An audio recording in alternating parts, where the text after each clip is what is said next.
Sunday, and then Travis and Tyson. Yeah, day to day. Those guys, Tyson, Travis day to day, and Diami was just kind of a little lower body stiffness, a little tight. So we just didn't feel like it was necessary to push, especially to have him for this week at Miami.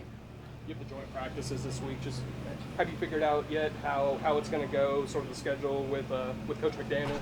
Yeah, we spoke this morning. I mean, it'll be very similar to our practices.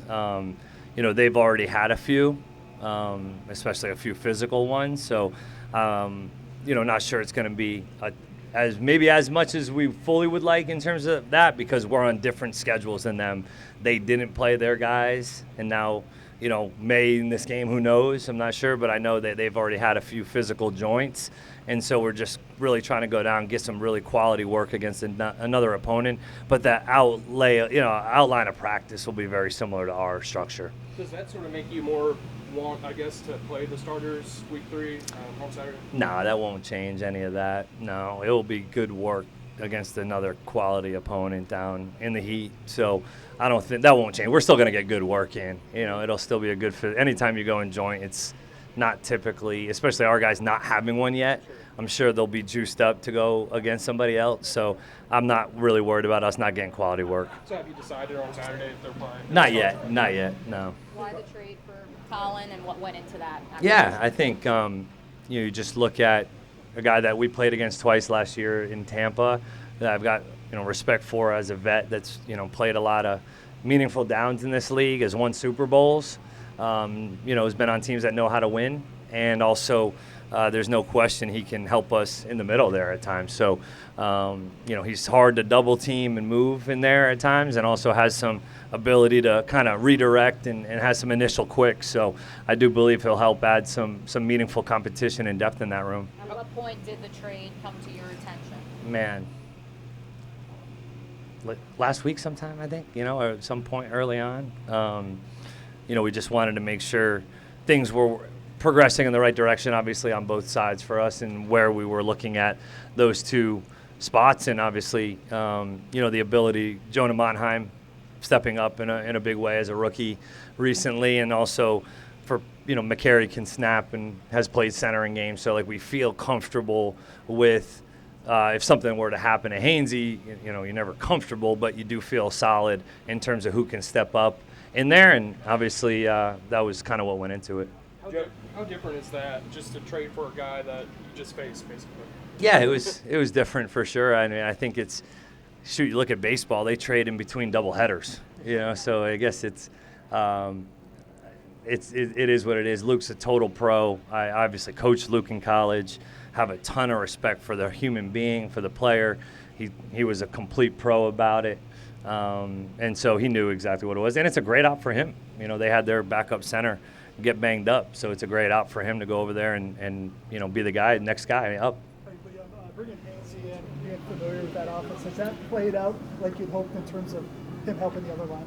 I would definitely say so. I think if you look at our demeanor as a group has risen, in my opinion, in terms of the physicality, the nature in which they have a sense of urgency play in and play out.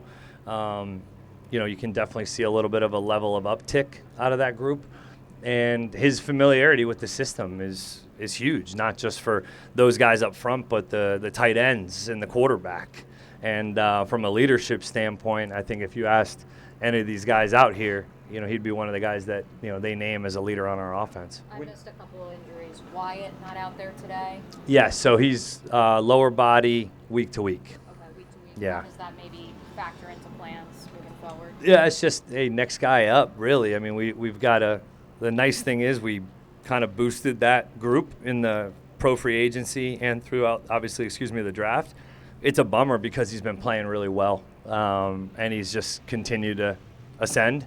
So but hey, it's a great op for the next guys to be able to come in and give us meaningful reps throughout this joint and in the game, because they're going to have to play a lot. And then do you have an update? Caleb Ransaw, obviously another third-round pick, has been out. Yeah, so same, week to week.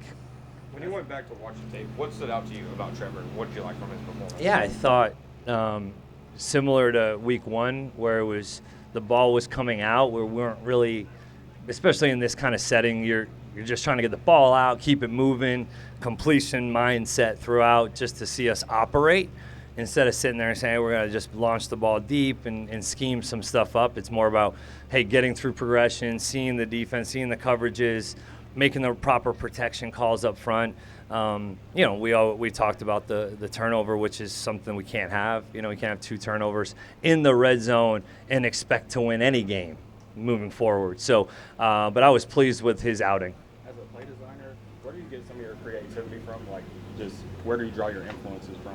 Yeah, obviously working for Sean McVay for first and foremost, and then really you just kind of buzz around the league as well. But when we have such a good staff, I think offensively we have a really great creative mix of guys that have come from other places but have run similar concepts, and then they do a great job of bringing these things up, whether it's in the red area, third down, guys that are responsible for. But like this morning I was watching Chicago's offense in the preseason. You just buzz around and see kind of what people are doing also, and see if anything matches and mixes that you can throw in. Hey, how often during practice, during camp, do you run a play on offense that works so well that you sort of put a check mark next to it and say, hey, week 1? Yeah. Actually, the one to Trammell today is one that we've hit a few times. We actually hit Trammell backed up in there last week, coming out backed up. We hit a big one. So, those are the ones that you kind of look at and say, oh, well, does that fit? Not every play that we necessarily run out here throughout the last 20 practices almost is going to specifically match Carolina's defense. So as you're going through, and that's what our staff's been doing, is, all right, what that we've practiced more than a few times can carry over into this game plan? And also, well, what are the things we haven't repped enough of that we know are good against this defensive structure that we need to get more reps of, whether it's this week and in the coming bonus days before we actually get into full game week? Is your confidence in the running game, I know it's hard to judge in the preseason, do you like where that is, or do you have to wait to week 1 to know? Yeah, I think it's definitely taken a step in the right direction. The thing that you're still not hesitant on, but you still have to wait and see. We have not played against an opponent's 1 defense yet. We've only gone against their 2s. So that is something we have to take into consideration for sure. But I like where they're headed. We haven't, necessarily in the preseason games run a ton of our full offense, but I do think that we're hitting blocks in the zone game the way we want to for the most part. The backs are getting a better feel for it. And the receivers, that's kind of the next step in the run game production is, it takes all 11. And our wideouts have to take that personally and, know that the more that they get on safeties and block in the run game, now the better our play action is, because it looks and feels the same, and now it's more physical. So that's the next step in that progression.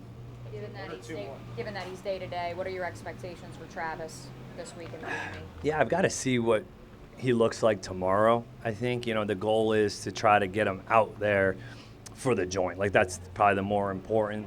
If we have to be smart with him tomorrow in order to get him out there in the joint, that would be the preference. Just for that quality work on both, for him, especially on both sides. So, we'll see about how he feels tomorrow and kind of make a smart decision based on tomorrow. When you go back to the offseason, you're looking at free agents and also draft prospects.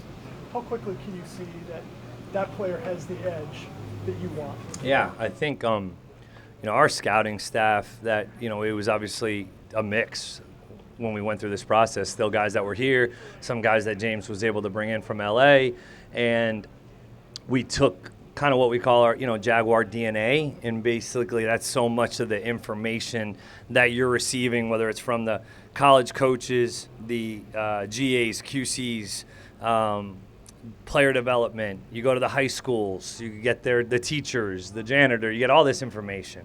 And everybody kind of gets an aggregate score based on analytics. So that gives you basically their football character. And then does that match their play style on the field? Like what is the play style match with their football and personal character?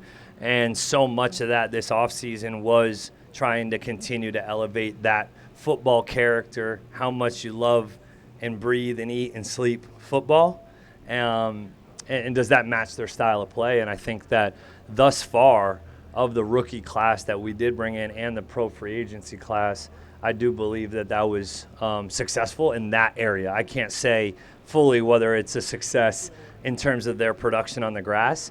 I do believe, though, that we brought in the right type of dudes.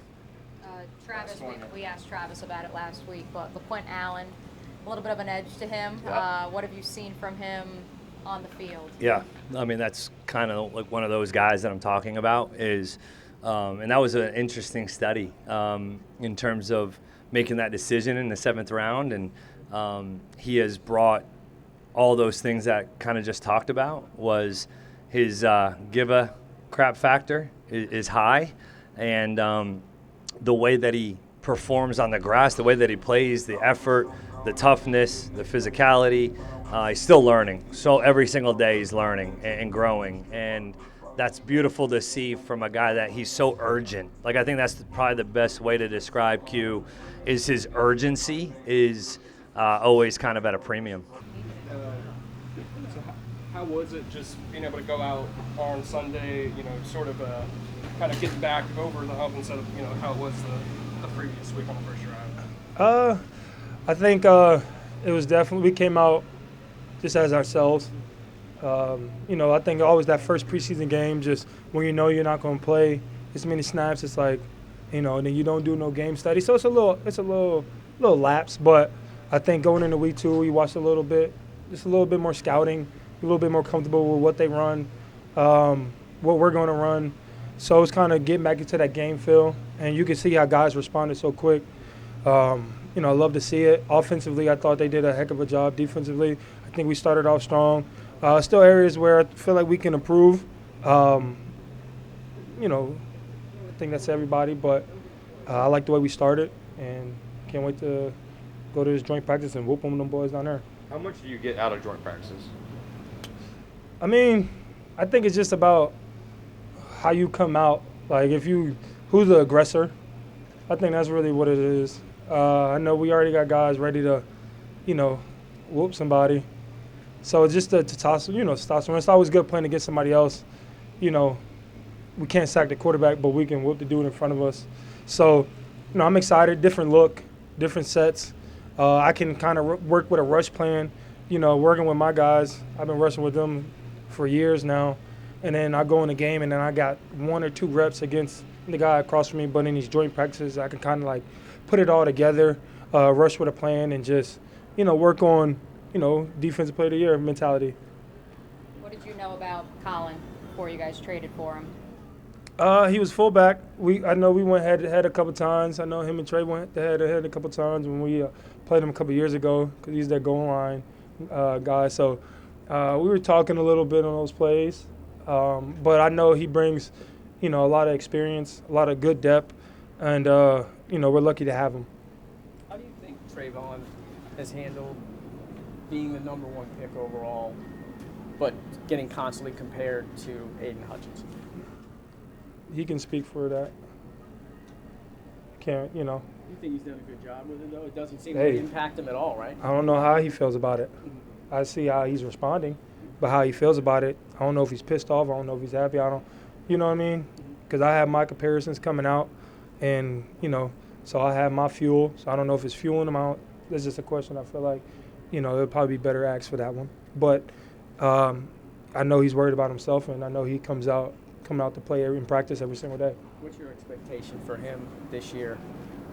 Defensive player of the year. Yeah. You expected 2 co-defensive player of the year, then I would assume. No. Only once can. It's a mindset. At the end of the day, it's one award, but we all should be out here striving. Everybody, I feel like every 32 team strives to win a Super Bowl.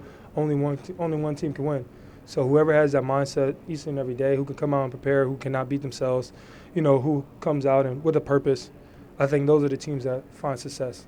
And, for us as a defensive player of the year mindset, how well can I come out here to practice to translate it to the game? And that's going to fuel my perfection. That's going to fuel my, adrenaline, how I'm coming to the game, and it's the same way as Trace. How would you evaluate communication, getting the call in on Sunday comparatively to week 1? It's a lot better. Again, we didn't get any tempo, but we were prepared for it. Obviously, if you guys are seeing it, we're practicing in every period now. So we'll be ready for that. Again, if we don't beat ourselves, man, we are a very dominant team on both sides of the ball, and we want to keep proving that to ourselves. The attention to detail in practice, like you just mentioned, just how much do you personally like that? I mean, that's every day. How I come out, and I do my pre-rep every day, work on my hands, make sure I get my pass rush in right. I like to cross chop. I like to do inside. I like to just work a lot of different edges. So just to come out, I don't really have that many to rush, especially on the days like this. I can't work power, so I got to work edgy. So if I can be able to make sure I work in my hands, work on my finish, doing those little things, that it's going to carry over to when we put pads on and, we go full throttle. You talked about rushing with some of the same guys for years. Yeah. Is stunts kind of where that chemistry really shows up? When you guys do stunts, is that kind of where the chemistry really shows up? I mean, yeah, we like stunts, but we like to rush straight too. Let me get that. Don't make this a story or a narrative, all right? We like stunts. That's one thing we did practice, so when we do it, we don't mess up. We're all on the same page. But at the end of the day, we got guys that can go rush and go win a one-on-one, and that's our main focus, and that's our main purpose, and that's what we're going to do. The stunts is to switch it up, keep them off guard. But again, our main focus is to go win a one-on-one. Rush is one. Rush 4 is one. Rush and coverage match together, and that's where we like to succeed. This might be a little weird. With Liam's offense, are there times where you're on the field and you're like, oh, that was kind of creative, that was a little bit unique? Or maybe even if you're on the sideline looking at in the plays or in the plays? Yeah, like just his creativity in play designs. I mean, he makes everything looks the same, I would say.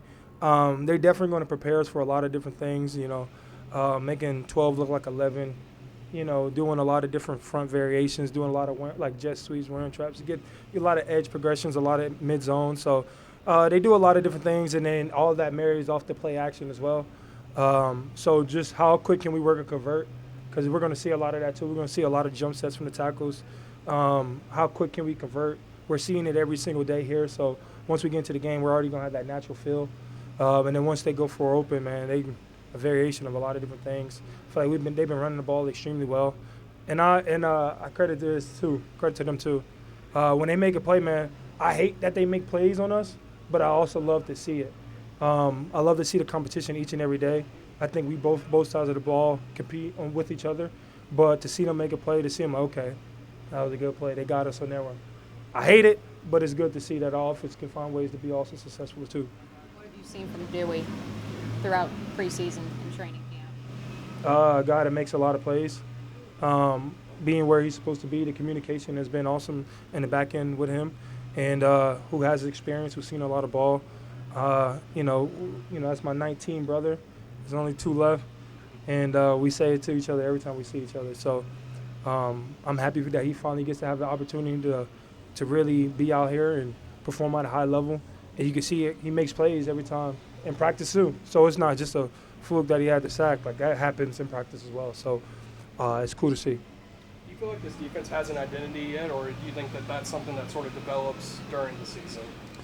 I mean, I know we have identity in each room, and I think when we come out to the field we got to be the aggressor. If that's up front, they cannot run the ball. And when they do run the ball, when they do pass the ball, we got to make them pay. So I think our identity is just to be aggressive, come out and swing first, swing last mentality, and play for one another and just communicate at a very high level. Nice to meet you. Yes, absolutely. Nice to meet all y'all. Walk us through. When were you informed that you would be traded? Man, it was, I want to say like 7:30 something.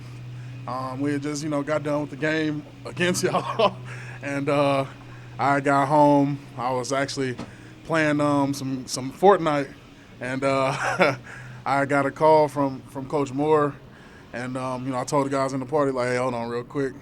Muted the mic and took the call. And he's like, just wanted to be the first one to tell you, the business of the game and stuff like that. And he was like, so you've been traded. And obviously, heart drop and all of that. I'm like, where to? And then he's like, Jacksonville. I'm like, the one we just played today. And so, but yeah, it was a surprise. I'm obviously really happy to be here, and but yeah, it was, you know, it was almost instantaneous. The joy that came in, I'm like, wow, it's, you know, it's fast moving, but you know, wouldn't want to be anywhere else. What did you see from them watching from the sideline, that defense on Sunday that maybe excited you? Oh yeah, man. I always, you know, keep an eye out, you know, watching around different defenses, and man, these guys attack.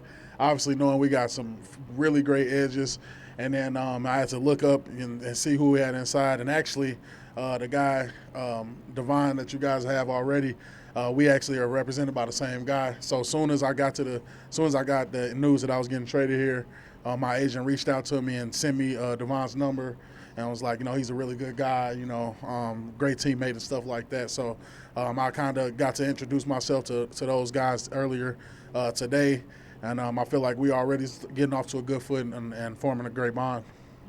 You know what it takes to get to the top. When you get settled in here, how much do you enjoy showing other young guys the way? Yeah, you know, it's crazy you ask that because I really feel like a young guy myself still all the time. Like I have to remind myself that I'm going into year 7, and you know, like you said, I've obviously had a little bit of success and team success, and you know, one thing that I've learned through those experiences is that it takes everybody. You know, there's not just the 11 that starts the game. It's not just the 22 that's going to be starting the game out. It takes everybody from roster spot 1 through roster spot 53. And so, you know, that's one thing I think that, you know, that I'm trying to just echo and bring. And just also one thing that is a strength of mine is just locker room unity in general. I've always been a locker room guy. Kind of some of those things that I've learned from the Chiefs and throughout my career as far as winning. But the most important thing is that it takes everybody. And I think that, you know, once we have obviously everybody on board and with that same mission, you know, that creates a very powerful team. You just went through a defensive change as far as the coordinator in New Orleans, a new coaching staff. You learned that, and then you come here, you've only had a day to digest it, but they were running a 3-4. How different is this defense, and what do you see your role being? Yeah, it's very different. Yeah, as you said, they were running a 3-4. It was kind of I played a 3-4 a little bit in college, but this was a little bit more of a advanced 3-4, obviously, that they were in. But you know, being able to come here and a little bit more of a 4-3 flavor defense, I actually enjoy it a lot because you know, I feel like I've played 4-3 a lot more in my career. And I like to be on edges as far as playing that 1 technique and that 3 technique and stuff like that. And even I like the way that we play a 2-eye here because some people want you to play a 2-eye, ball hand down, and you know, different type of techniques. And I actually really appreciate that we get to play the technique the way we do here. So you know, I've been enjoying that for, you know, the practice that I've got to participate in. And, you know, I think that, you know, they have a great plan. It just comes down to us executing it and being players and being what they brought us here to be. So, you know, I'm obviously continuing to learn it. I haven't by no means learned it all at all, but I will obviously continue to try and get it down. When did you get to town? What was that, yesterday? I got to town yesterday around like 2, did all my physical stuff, and then I spent a good 3-4 hours with the coaches trying to get as much defense in as I could. So, but it helped a lot though. What are your impressions of Coach Campanelli so far? Oh, I love him, man. He's a good guy. He knows what he wants. That's the most important part, I feel like. When you have a coach who specifically knows what he wants on each play, he knows where, you know, and there's a reason behind everything. And I love that because, you know, I've always been, you know, trying to get the philosophy behind the play calling. So, and then on top of that, I like that because I've played so many positions in my football career that I can kind of relate to different stuff. You know, like usually you got the guys who only play O-line and D-line pretty much their entire career. Like I've played every position except for like cornerback, I think, in my career. So you know, I like to have the why, and it helps me actually execute my job as well. But yeah, Coach Campan, he knows exactly what he wants. He knows how he wants to execute it, even down to like where you want us to step, and the technique you want us to go with when we're moving and stuff like that. And I like that very particular detail because, you know, it makes it easier on me. When did you play quarterback? I played quarterback a little bit in middle school, a little bit, pretty sure I got some Wildcats snaps in high school too. Yeah. Anything else? All right. Thank you. Absolutely.